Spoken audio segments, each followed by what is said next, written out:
I wish I had something like Stay Curious growing up, because I know how much I had to go out of my way to learn all the things I did, to learn all these things about rationality. I wish there was a place where all these things were curated, where it was all organized, or if there was someone to teach me all this, so that, today I can think of all these mistaken beliefs and pseudoscience that I used to believe in. If I had learned all these tools in my education, uh, Yeah. I would have seen through all this.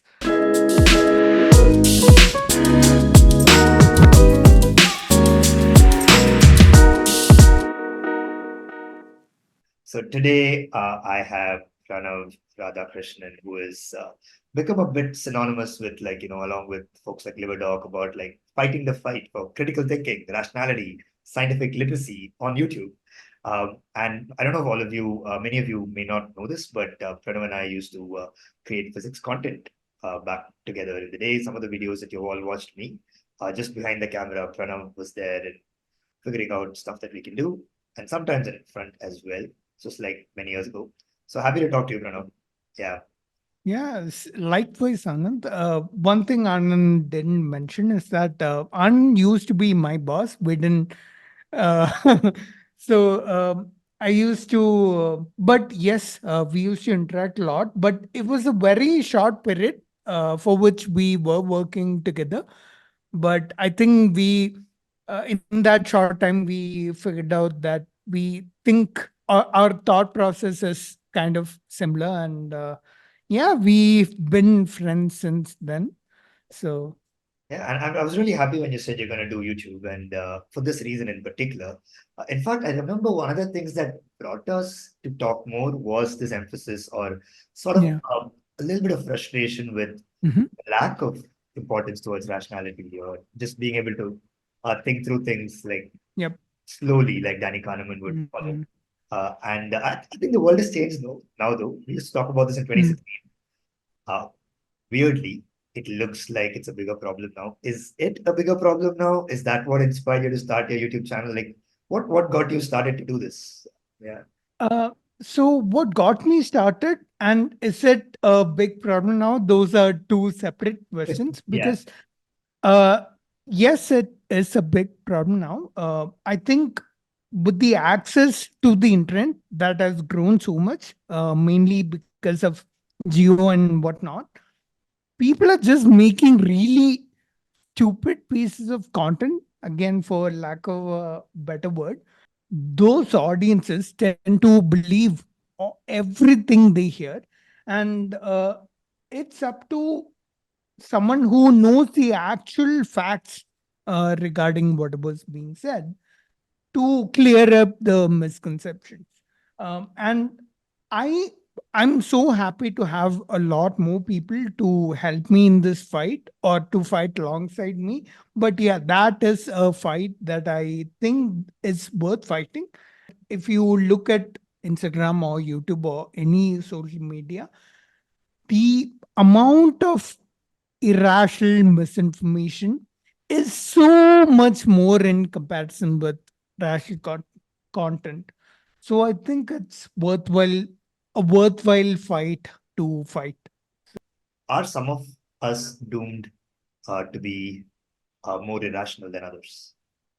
And what causes this to happen? I don't know if you know this. I was Mhm. famously prone to buying all of these beliefs a lot when I was like in college, second year, third year, all the way till fourth year. Many of my friends used to talk me out of a lot of these pseudoscientific beliefs I used to have. So I have some empathy for that other side, where I used to be that annoying guy who would be like, oh, okay, for example, I would say things like, hey, scientific method is being overrated, right? We're just trying to look at everything through this one way of thinking, which is scientific thinking, but there are these other ways of thinking. And so I have some empathy for what this journey tends to look like. So my self-reflection was fundamentally one, I did not really have a really clear understanding of what I was saying when I was saying scientific method. Just my understanding of like what my scientific literacy was lower, but I didn't know that. Mm. And that was because there were some charismatic folks on YouTube that had somehow latched onto me. Like, I didn't know that. And what they did was that they initially created a bug called your attempts at kind of analyzing what I say is going to cost you your downfall. It's like this Mm, weird meta bug that was planted in me. And so that was one reason. Um, just want to say that, so it was like a very different moment when I realized that over time I understood, like I had sufficient critical thinking to they became internally inconsistent what these guys were saying. So it changed. But I did read after that that a lot of critical thinking, ability to think critically, is just knowledge in disguise. And what mm, looks like stupidity in this domain is basically lack of knowledge. And I don't mean they don't know anything. It means that mm, ignorance presents itself in today's era as a lot of knowledge that's unvetted and not as lack of knowledge. mm, mm, Ignorance is commonly thought of as like lack of knowledge, but it tends to present itself as like a lot of things that are unvetted and noisy, and that's what your brain has. And then, so um, you tend to find it harder to think rationally. Um, but then, so I just want to react to that because it's been a question on my mind for the longest time. What's the difference between somebody able to methodically practice critical thinking in areas and who's mm, it's a lot of times. So thinking in this domain is 80% of the time knowledge in disguise. Knowledge mm, of these processes and also just domain knowledge. Like if a mm, pseudoscientific medical thing has to strike out at you, you need to know enough of biology for it to pop out at you as a mm, that mm, looks suspicious. So why I say this is in my college time, some of these just wouldn't pop out as mm, worth investigating. So my claim is that the only way to escape this is to create like trusted knowledge that people know, and then also knowledge of this.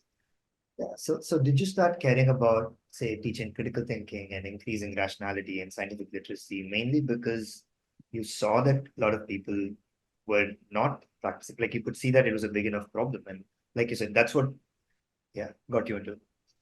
So, the how big the problem is was not the main reason, main catalyst for me to start making this content. I started making it because uh, I I would consume a lot of that content. I would watch a lot of channels that made such content. It was mainly YouTube. So YouTube was what inspired me to make a channel of my own, whether it be science or rationality, whatever. But rationality content, I would consume a lot of that content, and that's what inspired me to make similar content, because I would see people in my immediate family believing or telling me things that are clearly wrong. And when I used to tell them the reasons why their thought process is flawed, they would respond to me very what's the word, condescendingly, because uh, they saw me as a child who didn't know anything. They would think that, hey, how can a 15, 16, or 17-year-old know more than me? And for them, experience was the only measure of knowledge. And that frustration of not having anyone listen to me is also a catalyst that drove me to create this content. And as I made this content, I could see other content on social media, and that made me realize how big the size of this uh, spectrum of misinformation was. And then that's what made me realize that there's a fight worth fighting. So yeah, the bigness of the problem was not what inspired me initially, but eventually, yeah, that did catalyze more my beliefs. Yeah. And in the beginning, you said there are two questions in what I asked, right? The other is the problem bigger today? I Yeah. mean, like, is it bigger? Does it just seem bigger? Like, what's going on? uh, I think, yeah, it's definitely bigger. It doesn't just seem bigger because, like I said earlier, there are a lot more people with access to the internet, and obviously th- that means there are a lot more people who will spread misinformation, and that makes such content widely available. And I realized there is one more question you asked, which I don't think I've answered. You asked me, how did I start my channel? How did I start on this journey? Right. So I was always into science, right from when I was 7 or 8 years old. I remember when I was a kid, I found this encyclopedia in my grandparents' house, and it was an illustrated encyclopedia. And I would see these pics of these animals and these tech gadgets, and I would learn about them. And that was so, it inspired me so much that I would try and learn every little thing that could be learned.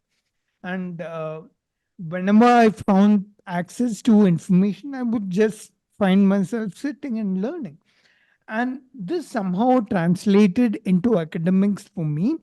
And uh, like I think that's my work. It doesn't always do that. I know a lot of my friends who are really into this pop science who didn't uh, see that same interest in translate into academics. Somehow it did for me, and I was also hardworking in a academic sense. And this interest in science or made me more interested in school level science, academic science, and I sort of moved into that area even in college, in work, everything. And eventually, my love for science kind of wanted me to try and put out this I was really inspired by watching a lot of documentaries, mainly on Animal Planet, where these these individuals like Steve Irwin. I remember there was a guy called Jeff Corwin, uh, and they would like go out into the Oh, wild yeah. and talk about stuff. And that sort of stuff is something I wanted to do myself. And I around 2013, 14, 15, I was really inspired by people on YouTube doing that exact same thing. And I wanted to do that myself. And I eventually started Science is Dope. I think maybe in 2017, around this time, I talked to you also. I remember. And It's like 7 years now. yeah. And initially, I started my channel as a pure science channel, but eventually, for the reasons we already talked about, I started doing some rationality content also on the channel. And yeah, I saw that the rationality content was getting more traction from people in India. And yeah, I made more content along those lines. And here we are, 3, 4, 5 years later. I love what I'm doing. Every day I wake up, I, I'm looking forward to what script I'm gonna write that day, what video, what editing I'm gonna do that day, all these things. But yeah, Nice, man. that's a journey of science as Joe. Yeah. So coming to that, right? I mean, you're picking like things that are sort of scientific, that are misinformation, and I think it's one of the most important things to do, like fight misinformation. But what's your process of research? How do you know you're not getting it wrong? Uh, Mm. yeah, how do you know your research is correct? So it always starts with first coming across the piece of information before deciding if it's misinformation or not. I usually I see the video myself of the person making whatever claims, or someone sends me in my DMs or whatever, uh, a video, a link, whatever of whatever claim they've heard. And at this point, after having seen a lot of claims, when I see a claim, I almost always know what is the source, or I've heard claims like these before. So I have a good judgment for whether they're misinformation or not.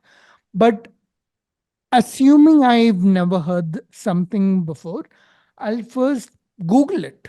That's where ideally everyone should start. I'll Google it, see what I can find. If it's, I'll take a claim like there was a claim that coconut can help you find water underground.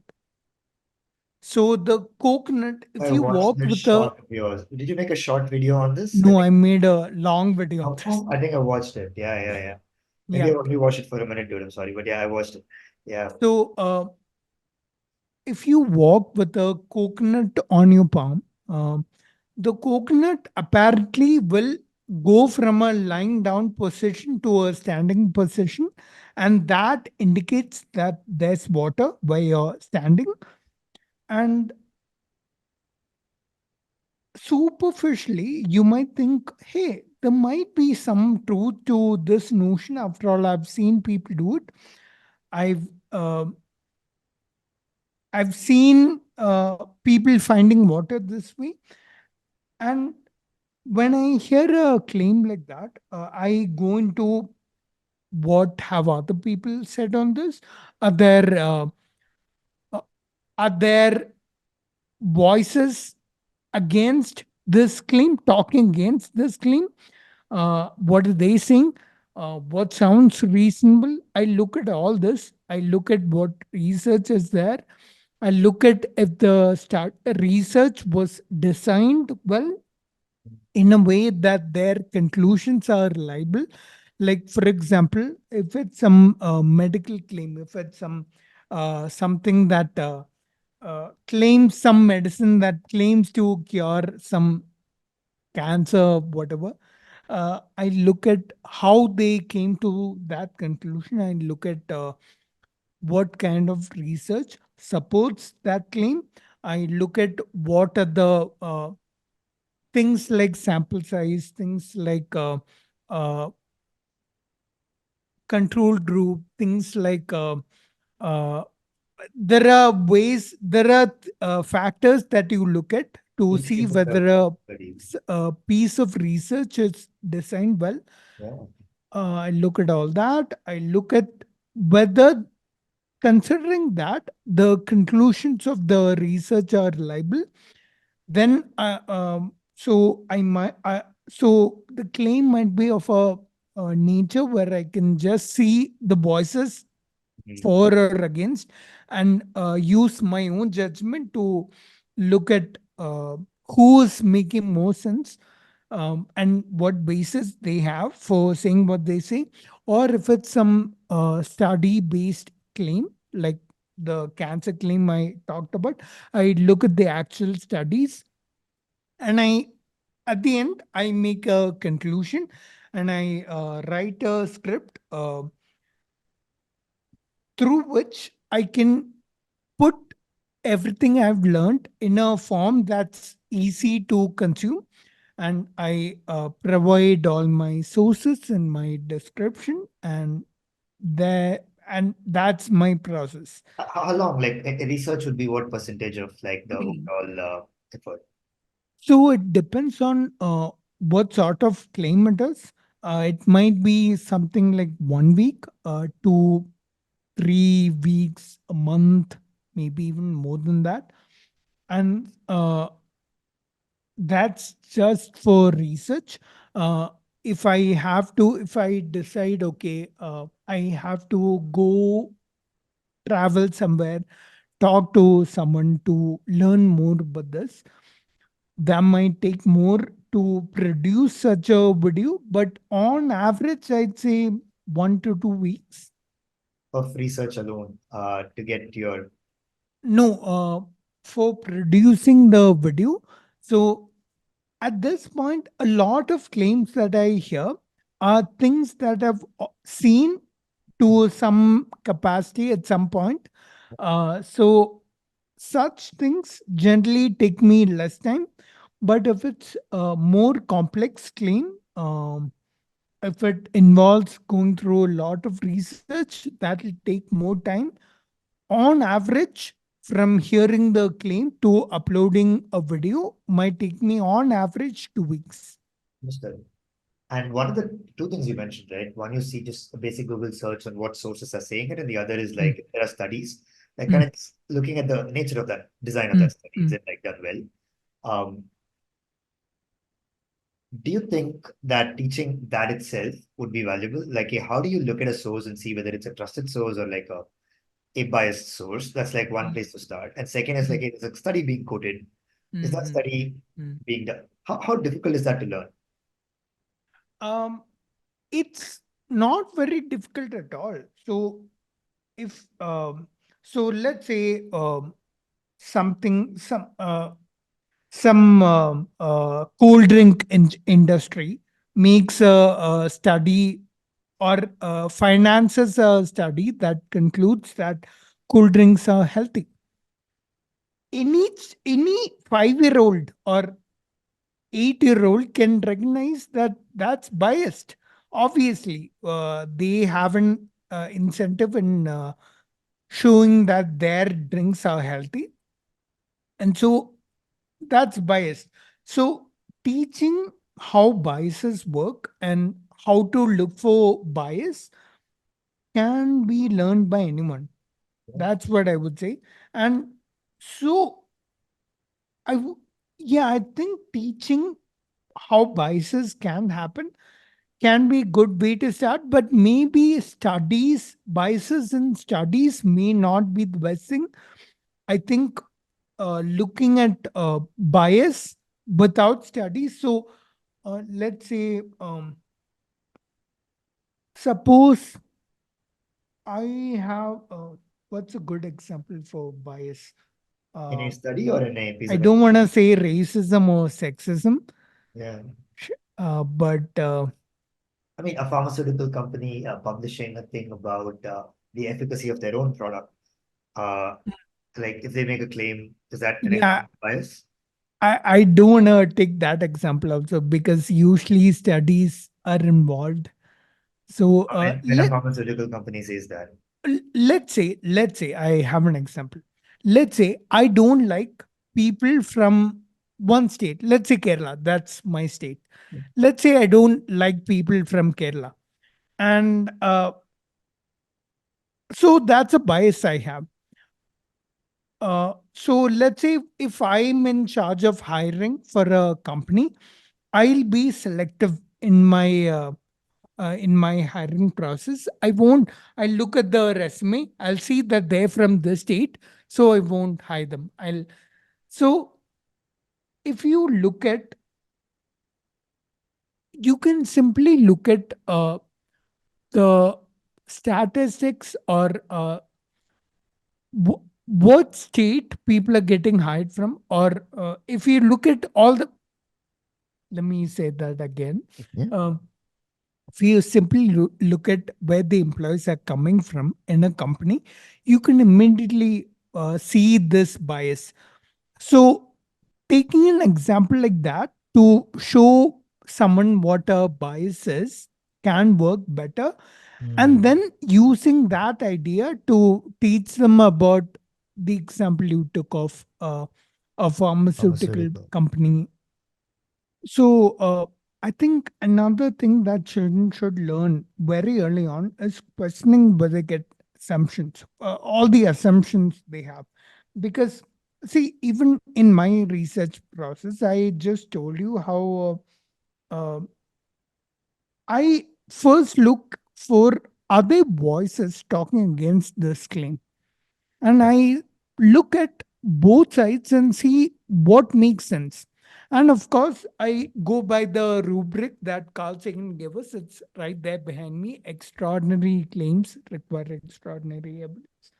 And I use that as a compass that helps me navigate and figure out who's making sense and who's saying what based on what. Mm. And I use this to validate assumptions because quite often when your assumption, your starting place is wrong, your conclusion is inevitably wrong. And uh, so bias is one thing that can make you go wrong. Assumptions, wrong Mm. assumptions are another thing. Then there are flaws in thinking that people make. They call logical fallacies, Yes. Mm. errors in logic, errors in reasoning. Um, some very uh, common fallacies are things like um, what about like saying, uh, hey, cigarettes may be bad for health, but what to someone who's telling you not to smoke? Say, if a child says something like, "Hey, if cigarettes are bad for health, I see you smoking them all the time. What about you?" That's a flaw in reason. That's bad logic for cigarettes may be bad irrespective of who is smoking it. Like And a doctor smokes it sometimes is brought up, right? Hey, I've seen a doctor exactly, smoking it, yeah, or alcohol is even worse. Or for marijuana, I've heard like hey, it's not as bad as cigarettes, but how does that? That doesn't mean it's healthy. it's good. Yeah, right? It's like Yeah. yeah. And things like correlation is not causation. So you Yeah, gave an example of a child thinking a bad thought about the parent and something bad happening to the parent. That's if they conclude that me thinking that was the reason for what happened. That's a correlation, not the same as causation fallacy. yeah, yeah, So things like these are if someone learns that these mistakes in reasoning, these uh, biases, these uh, assumption errors are possible, then they'll be a lot more aware of whether they might make wrong conclusions. And being aware that they themselves can be wrong is a very good place to start when yeah. debunking Miss, misinformation uh, or critical thinking. Yeah. right? Yeah, So, and um, one of the things that struck me when you were saying this also is that, first up, it's also some kind of knowledge that the human brain is prone to mm, certain kinds of thinking traps in a reliable way. Like, so we, mm, we all know that some line drawn this way and that way, just draw a couple of things and there's an optical illusion. mhm, And mhm, we're familiar with that. And we know that no mhm. matter how much we know that, your eye is going to show that to you. Yep. But then there are these cognitive illusions. And just Mm, knowing that your thinking mm, is not flaw free, there's been mm, years of evolution. I think there mm. was a book called Skeptic's Guide to the Universe, which I just thought was interesting and I was reading it.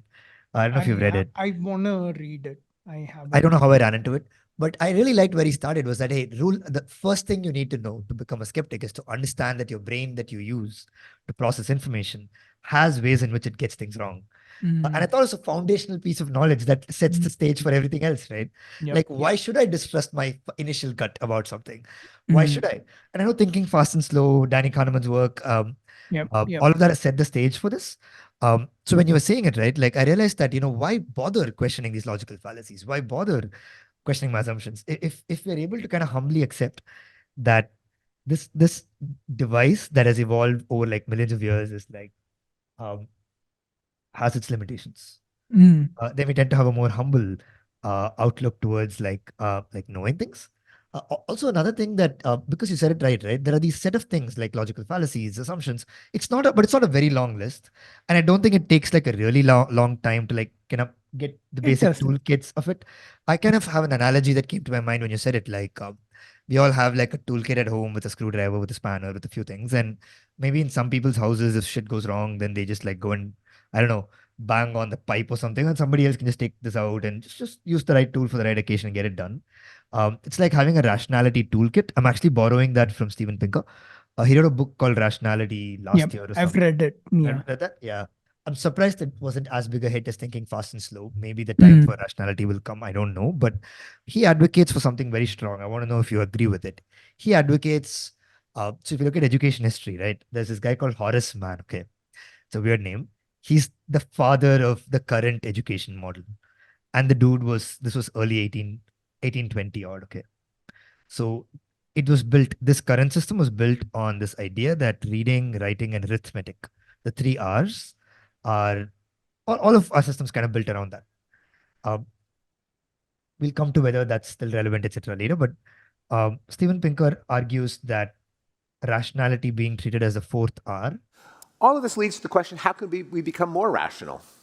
Well, to start with, the tools of formal rationality, logic, probability, Bayes' rule, game theory, correlation and causation, I think should be part of the cognitive toolkit of every educated person. That rationality should be the fourth R together with reading, writing, and arithmetic in the nation's schools.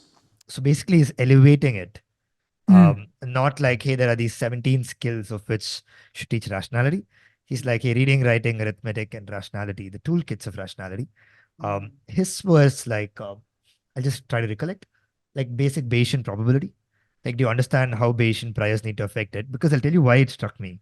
You said extraordinary claims require extraordinary evidence. But to know what's an extraordinary claim, you need to have a Bayesian prior for what's ordinary and to know that, hey, this single snowflake doesn't make the branch fall, right? Mm. It needs to have accumulate enough of those to finally make an extraordinary claim, like, you know. Yep. So I was talking about that. He was talking about a little bit of like basics of data and statistics, like to understand, help people understand what's going on.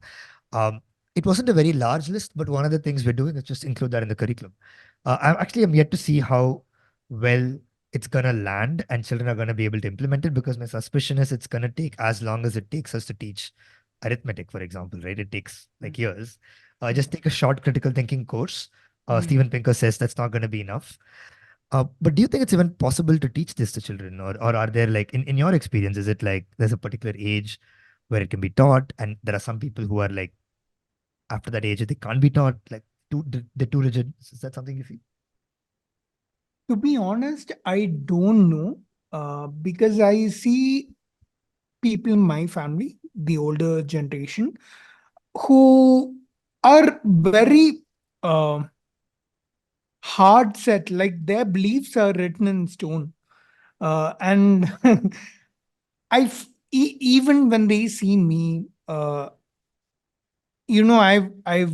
gone to events promoting rationality, and they know that I'm a fairly active, fairly significant person in the Yeah. field of rationality.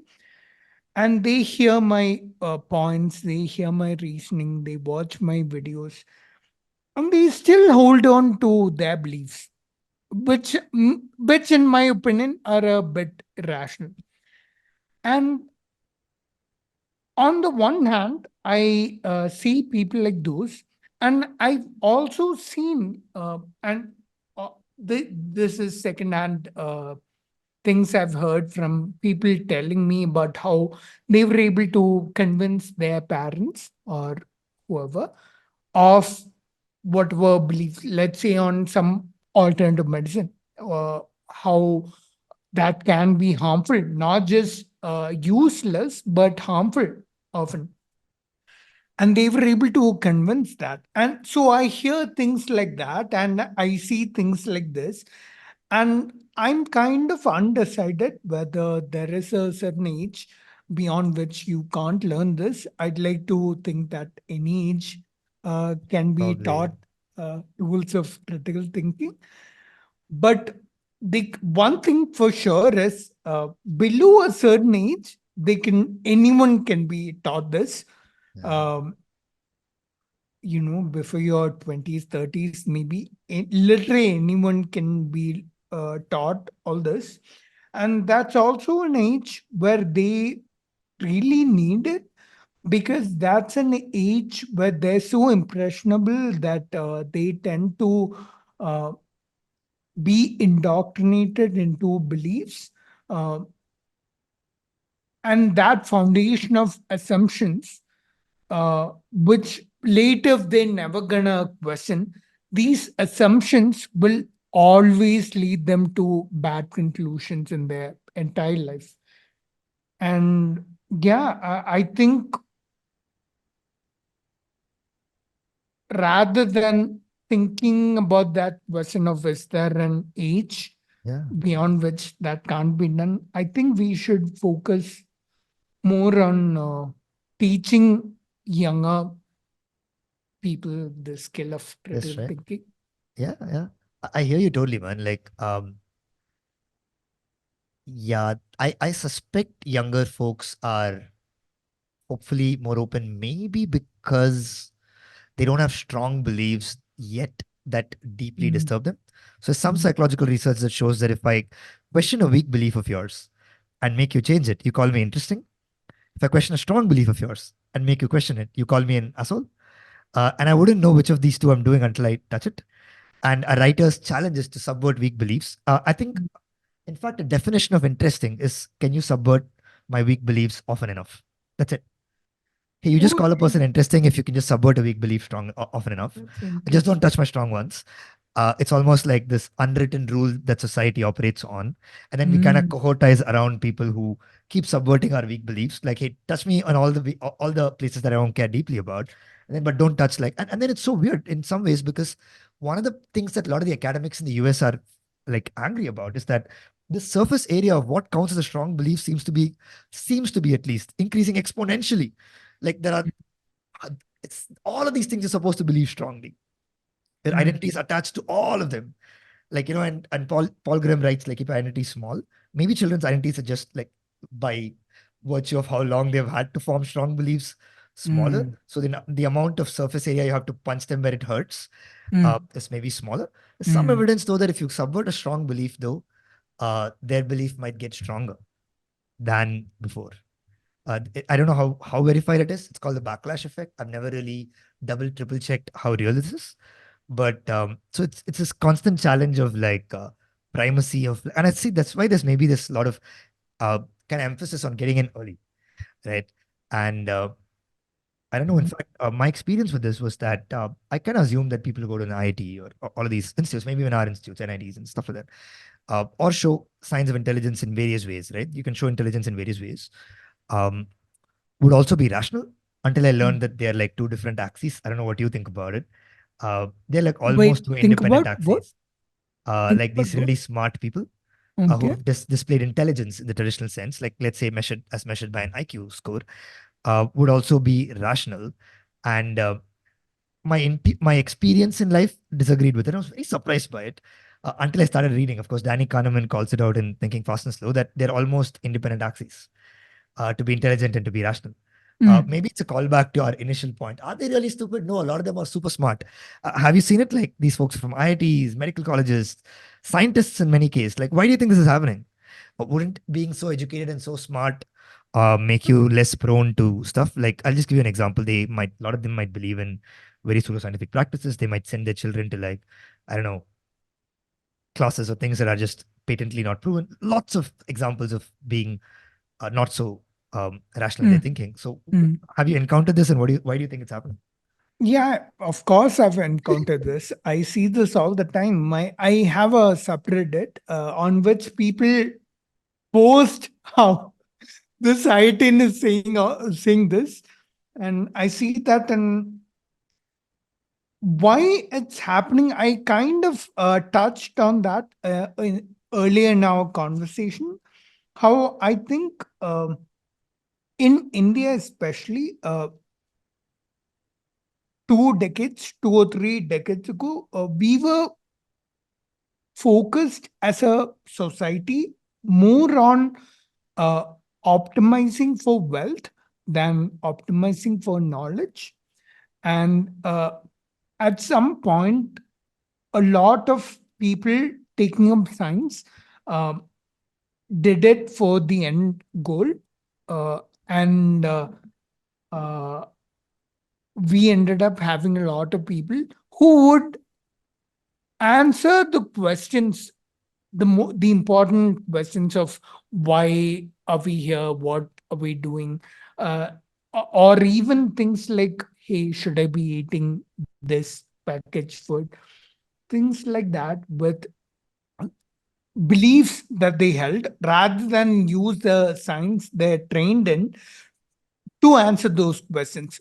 And These they two are two can different answer those worlds. questions. That this you're saying that these two are two different worlds, is it? Like, hey, this is the science I learn in my textbooks to, I don't know, pass that exam, and this is Exactly. the decisions I take in my life, and these two weren't tied To a enough. lot of people, yes, Yeah. I think it's like that. No, I hear you. A lot of my friends have asked, how did you all, like, some of me and my friends who, I think a lot of us were self-selected into these colleges, like we liked science as from a young Mm. age. We like to see the applications of it. And they were like, hey, but you guys seem to have kind of connected these two younger than we did.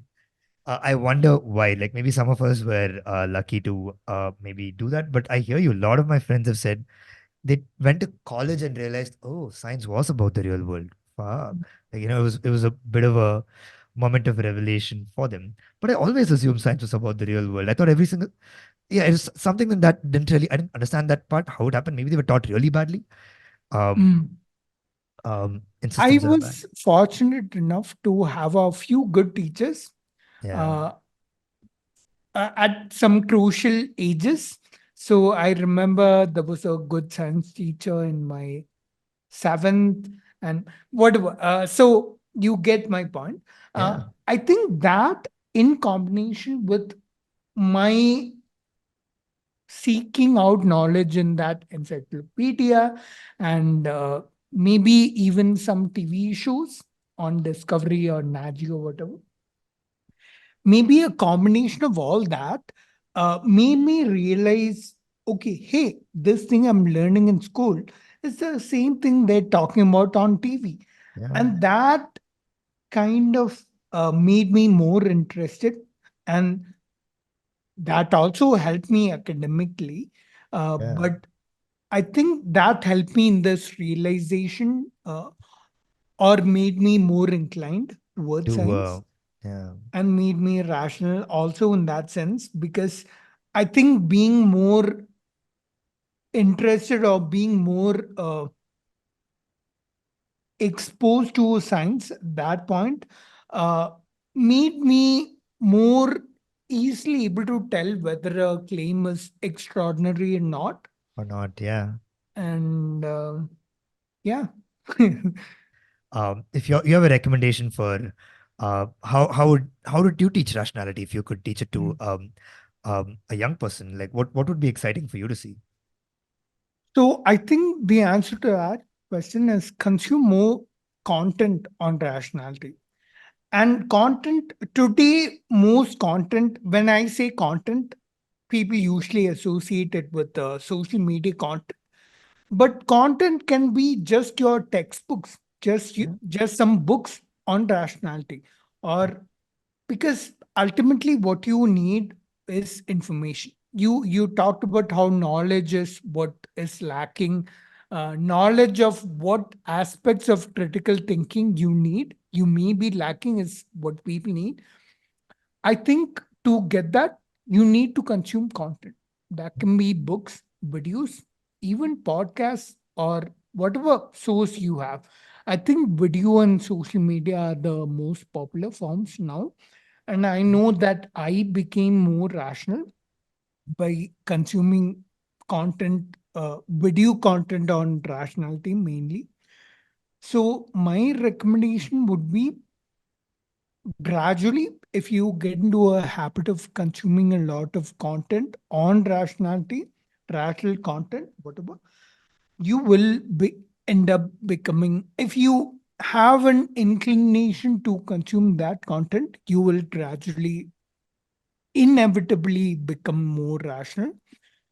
But if you want to become more rational only for the aim of, hey, I don't want to fall into a scam, I don't want to fall into misinformation, That may not be the right approach, in my opinion. I think just like science is also intrinsically beautiful, but studying science just to get a job may not be the optimal thing to do. Can be applied to rationality also. I think rationality has its own intrinsic value, and learning rationality for its own end is more valuable than learning it for whatever misinformation busting, That, whatever. Yeah, yeah, I hear you. that's what I would say. Yeah. Yeah, so consume content about these kind of logical fallacies, maybe Bayesian reasoning. Yep. What are the biases of thinking? What are the common? I sometimes also think just knowing the laundry list of ways in which these things Yep. appear might be helpful in specific domains. Like I Mm. think there's something called skeptic. You're probably familiar with that. Are you? What skip? Skeptic. It's like skeptics dictionary. Like one of the places that I found particularly helpful was um, for a beginner. This can be a reasonably trusted resource because they have all of this categorized like Mm. ETs and UFOs, frauds, hoaxes, conspiracies, junk science. What all these are the flavors in which it typically comes, right? Mm-hmm. One of my students who's really smart definitely does believe that maybe the moon landing was entirely choreographed. And for example, one of the examples that I saw was that she didn't really know how extraordinary a claim that is, right? It's like, hey, maybe that's true. Um, the other resource that maybe folks could use is also these are new age courses that say Stanford and other folks are creating. It's called Navigating Online Information. There's a site called Rational Wiki. Nice. I think that's a resource people could use. Nice. Oh, yeah, it's Wikipedia, but rational Wikipedia. Mm. Yeah, I'm just going to share screen. I just clicked it when you were saying. Let's go there. Oh, it looks like surprisingly a lot like Wikipedia. Like Wikipedia. Yeah. If you're newly deconverted. Oh, nice. So here there is like a bunch of like Yeah. categories inside which Mm. these come by. Yeah. I sometimes think like we're showing here specific examples and knowledge around these. I Mm. think we spoke about this earlier. There was a study, and I don't think I can pull it up right now, but teaching children about um, problems like critical thinking around just the domain of medicine and Mm. healthcare choices Mm. in a village improved the health outcomes of their entire village over some time. Mm. And looks like we could do general reading around rationality or Mm. content consumption, but also like some specific ones where you're like just going into a field and trying to get more. And there are how many such fields are there, right? You have maybe Mm. health and fitness, um, Mm. medical choices, maybe financial Mm. life, maybe Mm. education, uh, relationships.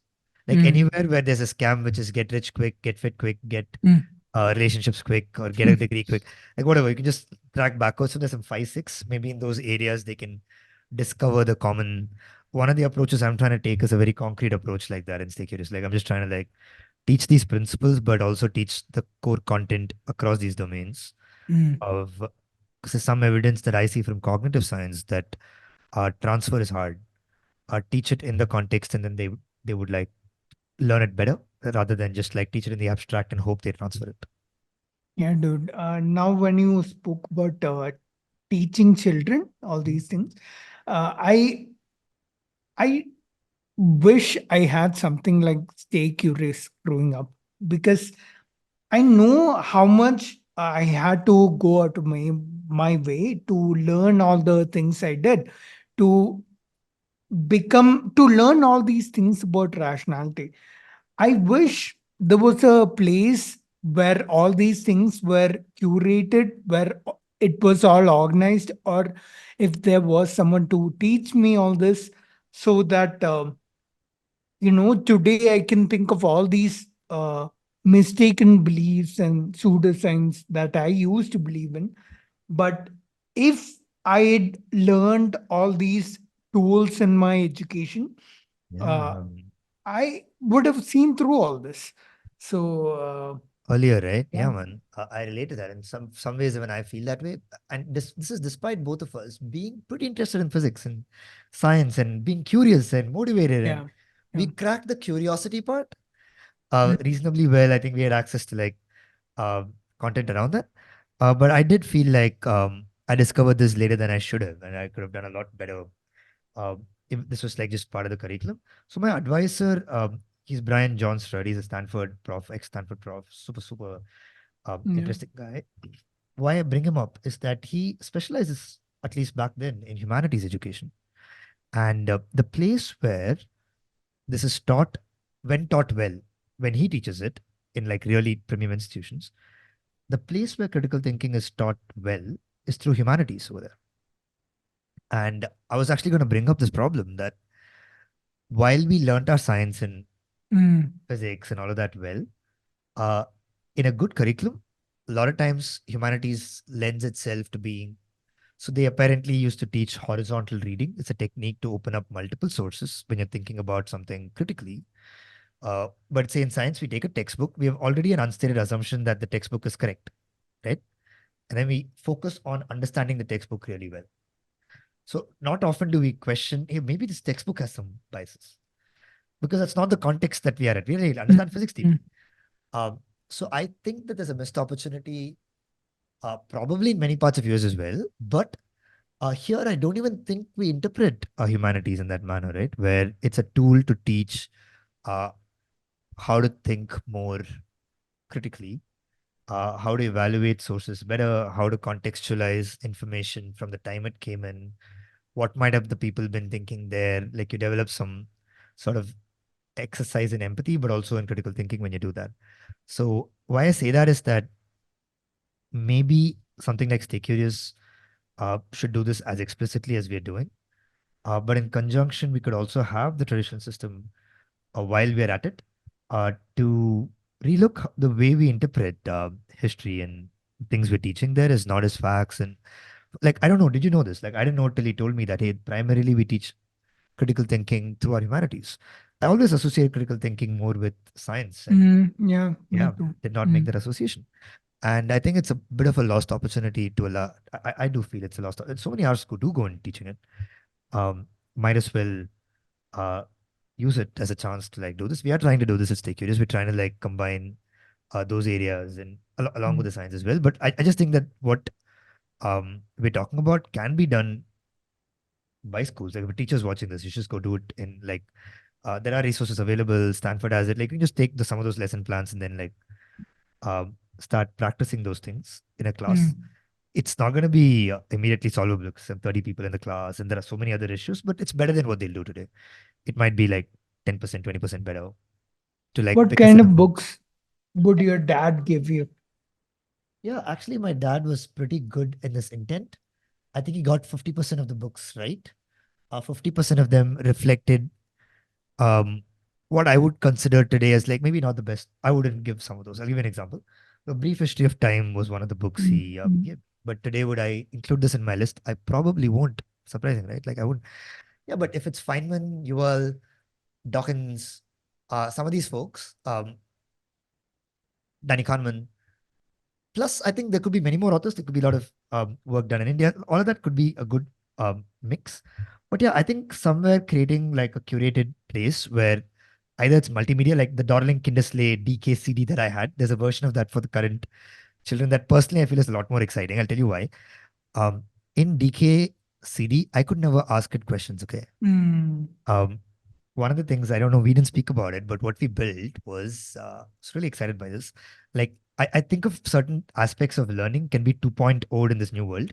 Mm. So we built like a videos 2.0 as part of Stay Curious, but also I'm pretty sure it's going to get built all the way. So these are videos where children are watching, say, my explanation of a thing, and Mm. they get to pause it and say, hey, I don't really understand your example, but I like cricket.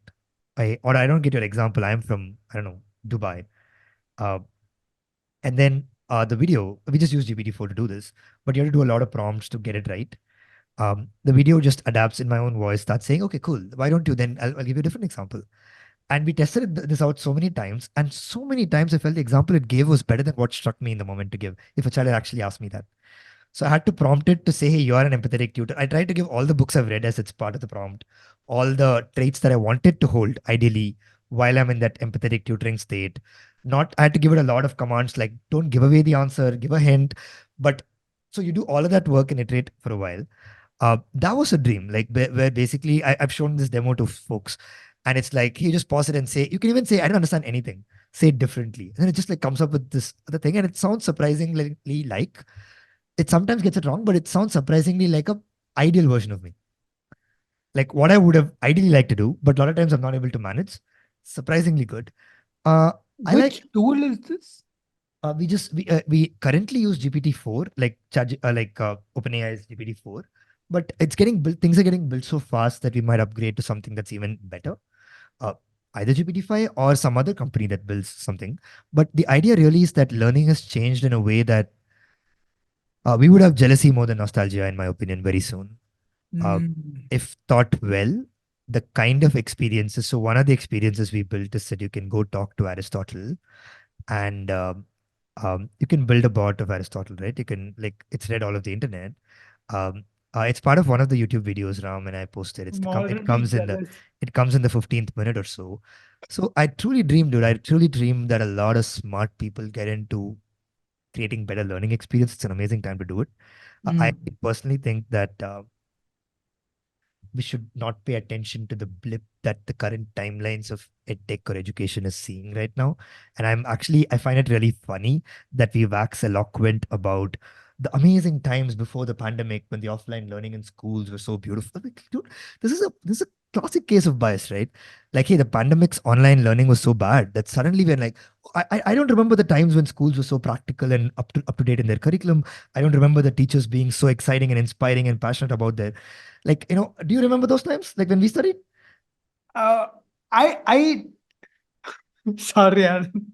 My cat came to the room and You were deeply disturbed by my got content. I distracted. realize it's your cat, okay? She would have jumped on my lap if I did Would this, have been a and I fun wanted interruption. to. Would have been a fun Sorry, interruption, can yeah. you repeat the question? I'm No, so no, I sorry. meant that it's a great exciting time to Hmm. actually build out these learning experiences. And I just went on a digression to say that I suddenly in fact I think it's a blip that there's some kind of pessimism towards like learning becoming better because of various reasons. And I think it's a blip in the larger timeline. And I also find it funny to some extent that people are waxing eloquent about the great times where, do you remember those times where every teacher was passionate about physics? They had their facts right. The amazing, beautiful times of offline learning where all of the curriculum was up to date and it was like so relevant to the world we entered, and all of the methods of teaching were practical and based, like rooted in the real world problems. Like Yeah. somehow I suddenly see we talk like, oh, back in the day when we. I wish we had What are we that, dude. talking about? So, um, yeah, but coming back, we can actually have children talk to Aristotle. Dude, what were you Nice, thinking? dude. What were you smoking? And then he talks about what you do, and then you have now this really different way of exploring information. And I have a question here. How do you build that model of Aristotle? Like, um, how do you uh, create a model that can answer any question that the student asks? yeah, so we don't have to do this because OpenAI and the AI researchers just broke through the Turing test and nobody noticed. So I used to ask. Yeah, I didn't hear about this. I mean, the Turing test was blitz by depending on how you define it. So when I did engineering, Turing test was a big deal. We just like walked past it, and in my opinion, we walked past it. In the opinion of a lot of AI researchers, we walked past it. But nobody even cared, and that's kind of the beauty of humanity. I think like there are things that are like God for a long time, and suddenly you walk past it, and then like they're like now just complaining that I wish it was faster or something like that.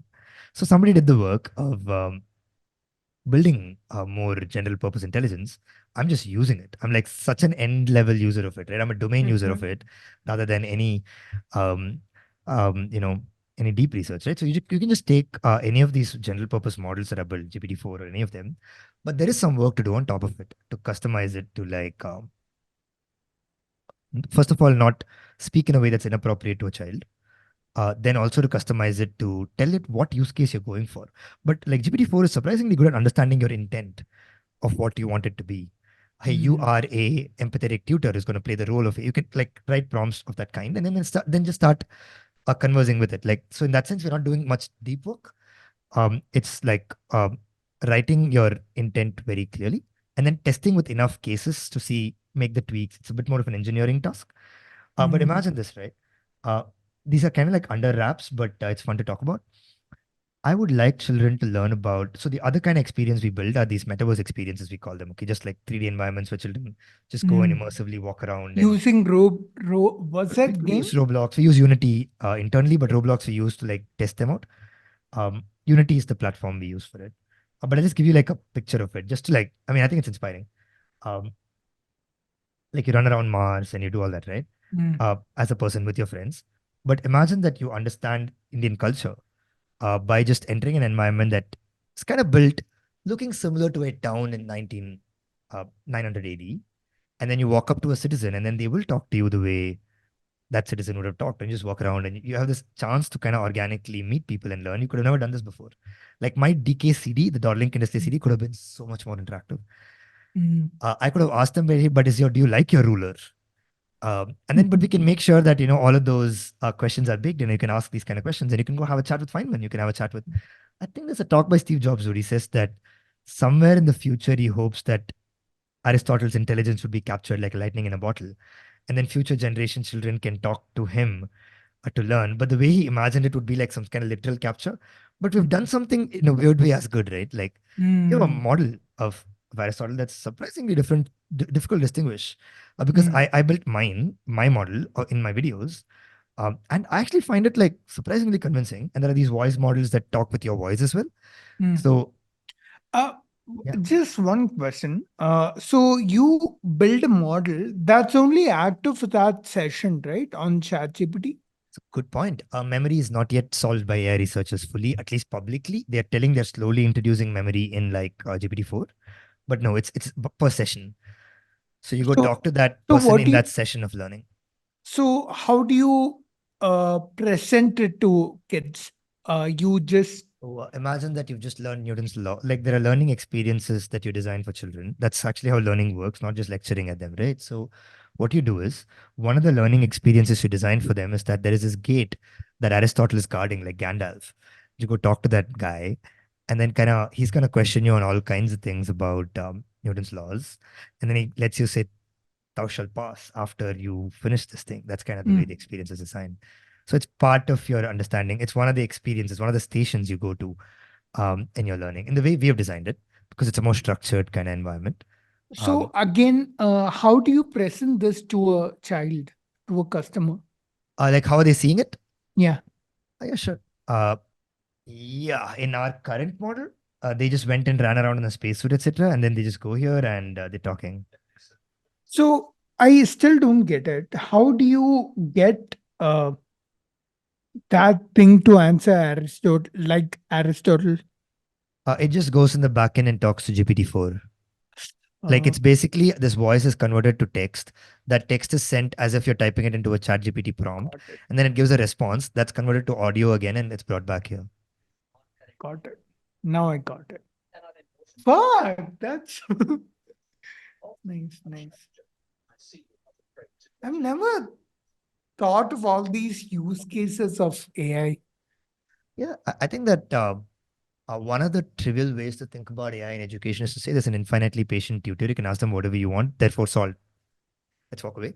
Or we can actually get artistic about it, really like build amazing like childhood experiences that we had, but on like what would be a better version of that, and what would be a deeper version of that, and what would be more interactive, what would be more visually also like presenting things that were so exciting for us. Yeah, but like you said, on that note, like what would your recommendation be to somebody who wants to be more rational? I'd say simply by wanting to be more rational, you've taken that first step to doing exactly that. I think it's kind of like in these rehab centers. So if someone's addicted to, say, drinking, I the first step that they are like they make rehab a voluntary choice, because someone should want to get rid of whatever bad qualities they have in order to actually succeed in. And rationality is kind of the same way.